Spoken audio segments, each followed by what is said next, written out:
কৃষ্ণ। শুধু কৃষ্ণ ভক্ত মা এবং বাবারা সকলেই আমার সচ্ছন্দ দণ্ডবোধ প্রণাম গ্রহণ করেন। হরে কৃষ্ণ। আজকে ভগবান নৃসিংহদেবের আবির্ভাব তিথি। ভগবান নৃসিংহদেব হিরণ্যকশিপু পুত্র, দৈত্যরাজ হিরণ্যকশিপুর পুত্র প্রহ্লাদ মহারাজকে উদ্ধার করবার জন্য এই পৃথিবীতে অবতীর্ণ হয়েছিলেন।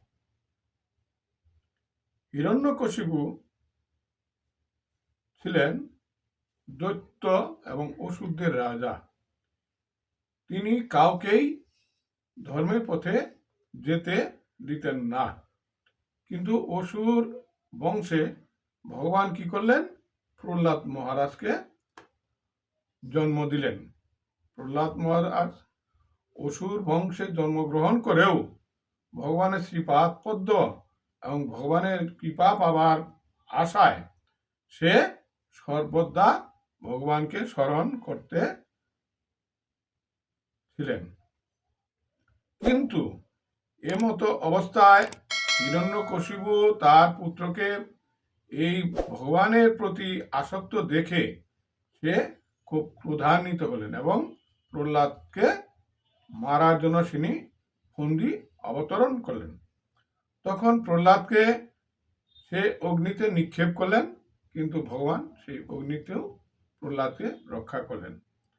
তারপর প্রহ্লাদকে হাত পা বেঁধে সমুদ্রে ফেলে দিলেন, কিন্তু ভগবান তার ভক্তের প্রতি দয়া পরবশ হয়ে তাকে সমুদ্র থেকেও রক্ষা করলেন। এইভাবে যখন হাতি দিয়ে প্রহ্লাদকে মারবার জন্য হাতি ছেড়ে দিলেন, হাতি প্রহ্লাদকে মারতে পারল না, ভগবান সেখানেও প্রহ্লাদকে রক্ষা করলেন। এইভাবে যত প্রচেষ্টা করলেন হিরণ্যকশিপু তার পুত্রকে প্রহ্লাদকে হত্যা করবার জন্য, সব ব্যর্থ হলেন। তখন হিরণ্যকশিপু প্রহ্লাদকে বললেন, হেই পুত্র প্রহ্লাদ, তুমি যে ভগবান ভগবান করো, তুমি যে ভগবানের নাম করো, এই যে আমার রাজপ্রসাদের যে পিলার, এই পিলারের ভিতরেও কি তোমার প্রহ্লাদ, তোমার ভগবান রয়েছে? তখন প্রহ্লাদ মহারাজ বললেন, হে পিতা, ভগবান সর্বত্র রয়েছে, জলে স্থলে, ক্ষুদ্র অতি ক্ষুদ্র জীবের মধ্যে, অতিকায় হাতির মধ্যে, সবখানেই ভগবান রয়েছেন। তখন হিরণ্যকশিপু কি করলেন? লাথি মেরে ভগবান এই তার প্রাসাদের সেই পিলারকে ভেঙে ফেললেন। এখন ভগবান চিন্তা করলেন, আমার ভক্ত বলেছেন সবখানেই ভগবান রয়েছেন। তখন কি করলেন? ভগবান সেই পিলার থেকে আবির্ভূত হলেন। কি রূপে? অর্ধেক মানুষ এবং অর্ধেক সিংহরূপে। অর্ধেক মানুষ এবং অর্ধেক সিংহরূপে আবির্ভূত হয়ে তিনি কি করলেন? হিরণ্যকশিপুকে তার হাঁটুর উপরে রেখে তার বক্ষ বিদীর্ণ করে তাকে হত্যা করলেন। তাই প্রহ্লাদ মহারাজ এটা দেখে ক্রোধান্বিত, সেই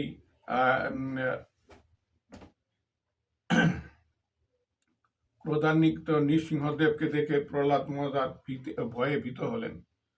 তখন এই ভগবানের এমন ক্রোধান্বিত রূপ দেখে নারদ মুনি, মা লক্ষ্মী দেবী এবং দেবতারাও তার সামনে যেতে সাহস পেলেন না।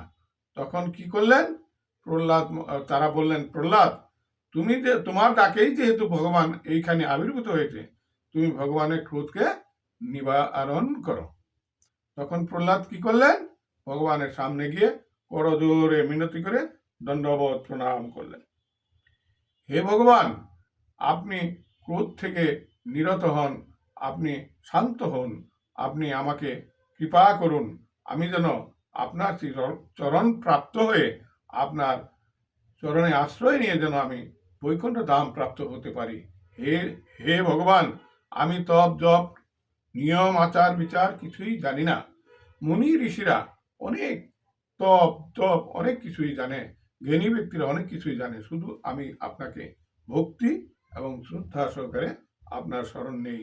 এই ভক্তি এবং শ্রদ্ধার জন্যই আপনি আমার কাছে আবির্ভূত হয়েছেন, সেই জন্য আমি আপনার কাছে কৃতজ্ঞ। তখন নৃসিংহদেব কি করলেন? প্রহ্লাদের মাথায় হস্ত রাখলেন, হাত রাখলেন। তখন প্রহ্লাদের শরীরে যত পাপ ছিল সব দূরীভূত হয়ে সে মুক্তি হয়ে গেলেন। তার মধ্যে সেই ভগবানের প্রতি যে কৃপানুভাব, সেই সাত্বিক প্রহ্লাদ একদম সাত্বিক একজন মানুষ হয়ে গেলেন। তিনি রজগুণ, তমগুণ এবং শত গুণ অতীত হয়ে গেলেন। এই তিতাব জ্বালা থেকে মুক্ত হয়ে প্রহ্লাদ বললেন, হে ভগবান, আমি শুধু একা এই আপনার কাছে মুক্তি চাই না, আমি সমগ্র মানুষের, সমগ্র জীবের মুক্তি কামনা করছি। আপনি কৃপা করে তাদেরকে আপনি মুক্তি দান করেন। তখন ভগবান প্রহ্লাদকে বরদান করলেন, প্রহ্লাদ, যে আমাকে সত্যি সত্যি ভাবে, যে আমাকে শ্রদ্ধা এবং ভক্তি সহকারে আমার স্মরণ নিবে, আমি অবশ্যই তার প্রতি কৃপাপর হয়ে তাকে কৃপা করে আমার সেই বৈকুণ্ঠ ধামে তাকে আশ্রয় দিব। এই কথা বলে উনি অন্তর্ধ্যান হয়ে গেলেন। হে মানবগণ, আমরা এই আমার করে এই মায়ার বন্ধনে আবদ্ধ হয়ে পড়েছি। একবার আমরা চিন্তা করি না আমাদের এই দেহে একদিন সেই বার্ধক্য আসবে, আমাদের দেহ থেকে আমাদের যে দেহি ভগবান সে চলে যাবে, আমাদের এই দেহ মাটিতেই পড়ে রবে। আমাদের এই সম্পদ, আমাদের এই কামনা বাসনার যে ইচ্ছা সব দূরীভূত হয়ে যাবে। তাই সবাই মিলে ভগবানের চরণে আশ্রয় নিন, সবাই মিলে ভগবানকে স্মরণ করুন। হরে কৃষ্ণ কৃষ্ণ কৃষ্ণ হরে হরে, হরে রাম রাম রাম হরে হরে। জয় জয় জয় নৃসিংহদেবের জয়। নৃসিংহ জয়, নৃসিংহ জয়, নৃসিংহ জয়, নৃসিংহ নৃসিংহ মহাদিন পরম। নৃসিংহ জয়, নৃসিংহ জয়, নৃসিংহ। হরে কৃষ্ণ।